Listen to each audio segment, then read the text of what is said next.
Hi, my name is James Flint. I'm a professional photographer, and I'd like to take a moment to talk to you about how the camera lens aperture works. First off, it's important to understand the function of an aperture. You can basically think of the aperture as like your camera's eye. The more it is open, the more light that is going to come into your camera, but the less depth of field you will have. The more you close it, the less light will come into your camera, but you will be increasing your depth of field.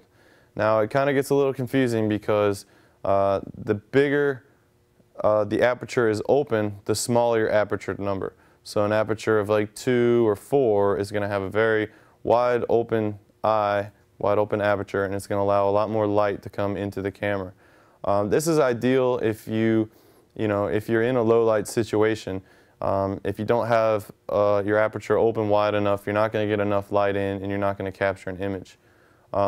You can see here on my camera that I have a spin dial right on the front, and this controls the aperture.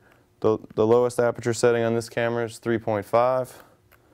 The highest aperture setting on this camera is 22. Aperture is also called a f-stop, so someone might call that f22.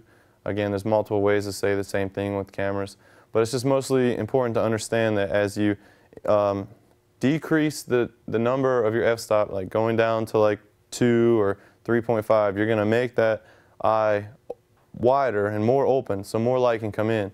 And consequently, if you close it down with a larger f-stop number, you're going to have a smaller opening, less light will come in, but at the same time you're gaining a greater depth of field, so you'll be able to shoot things in focus both in, say, your foreground and your background, as opposed to being able to only focus on one.